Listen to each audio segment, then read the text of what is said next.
Hello everyone, আসসালামু আলাইকুম। Welcome to MK cooking house. কেমন আছো সবাই?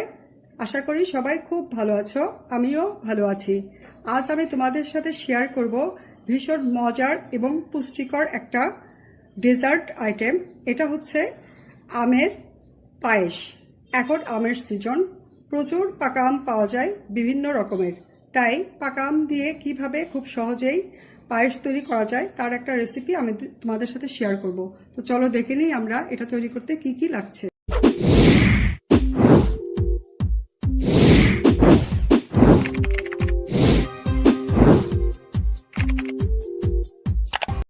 আমের পায়েস তৈরি করার জন্য এখানে আমি বড় সাইজের 3টা খুবই পাকা আম নিয়েছি। আর এই আমগুলো মিষ্টি আম। আমটা হলো গোপালভোগ, এই আমের নাম। এই আমটা পাকলে অনেক মিষ্টি হয়। তো এই আমগুলো আমি এখন ছিলে ছোট ছোট কিউব করে নিব।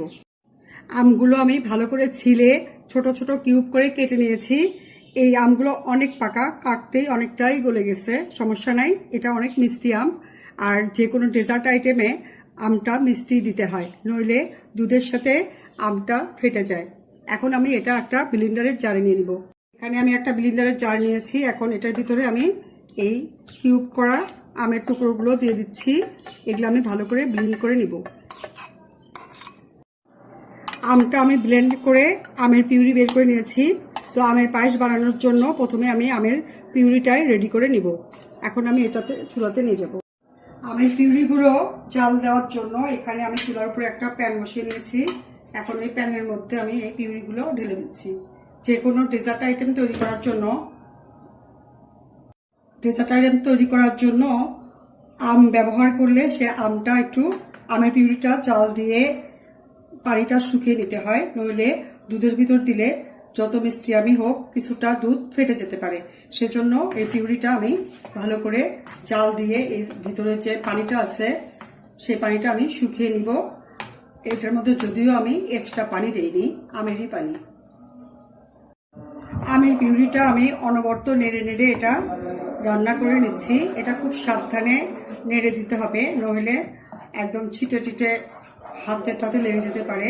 সেজন্য খুব সাবধানে আস্তে জালে এটা সুন্দরভাবে নেড়ে চেড়ে জাল দিয়ে দিতে হবে, নইলে নিচে লেগে যাবে। এটা আমি আর কিছুক্ষণ জাল দিব। ম্যাঙ্গো পিউরিটা আমার রান্না করা হয়ে গিয়েছে। এটার ভিতরে আর তেমন পানি নেই, পানিটা চেপে গেছে। এখন এটা আমি নামিয়ে নিব। ম্যাঙ্গো পায়েস করার জন্য এখানে আমি 1 লিটার দুধ নিয়েছি। এই দুধটা আমার জাল দেওয়া। এটা আমি আরো কিছুক্ষণ জাল দিয়ে একটা বলক আসলে তখন এটার ভিতরে আমি সাগু দিয়ে দিব। এটা মোটামুটি বলক এসেছে, আর একটু বলক হলে এটার মধ্যে আমি সাগু দিব। দুধটা আমি অনবরত নেড়ে চেড়ে জাল দিয়ে দিচ্ছি, এটা বলক আসা পর্যন্ত।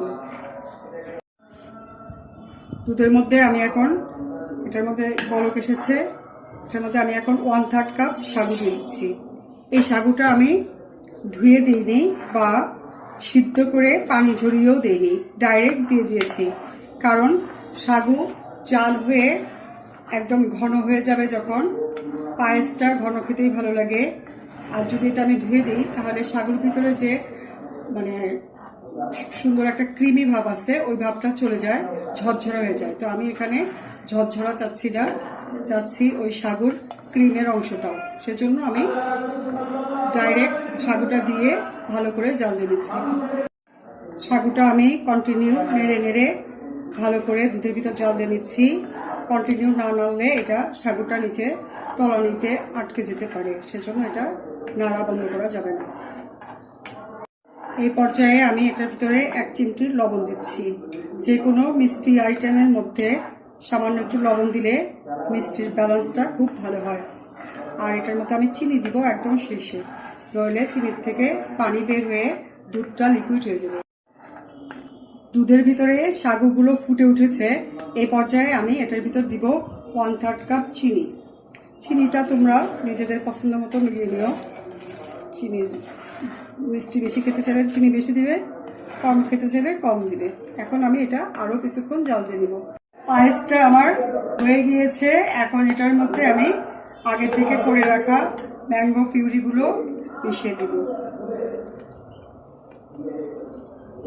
পিউরিগুলো আমি একবারে দিয়ে দিচ্ছি না, অল্প অল্প করে দিয়ে আস্তে আস্তে মিশিয়ে নিচ্ছি।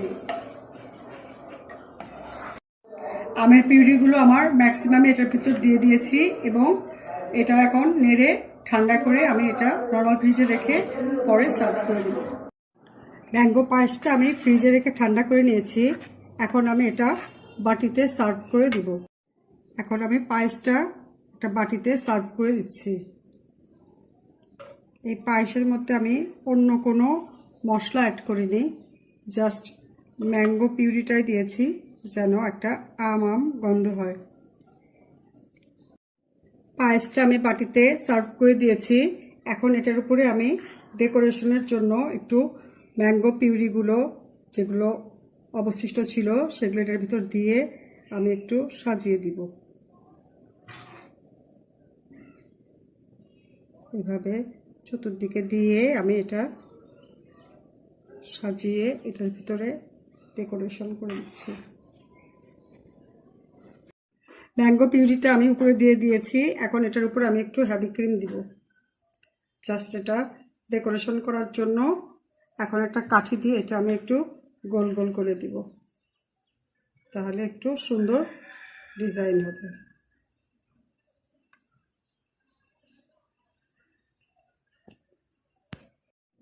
ম্যাঙ্গো পিউরির উপরে আমি ক্রিম দিয়ে ডেকোরেশন করেছি। এখন এটার উপরে একটু বাদাম ছিটিয়ে দিচ্ছি। এটা বাদাম দিয়েও শুধু ডেকোরেশন করা যায়। এখন তৈরি হয়ে গেল আমার খুবই মজার ডেজার্ট আইটেম ম্যাঙ্গো পায়েস।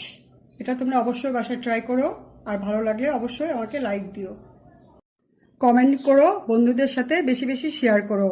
আর চ্যানেলে যদি নতুন হও প্লিজ সাবস্ক্রাইব করো, আর যদি অলরেডি সাবস্ক্রাইব করে থাকো তাহলে অনেক অনেক ধন্যবাদ। সবাই ভালো থেকো, থ্যাংক ইউ।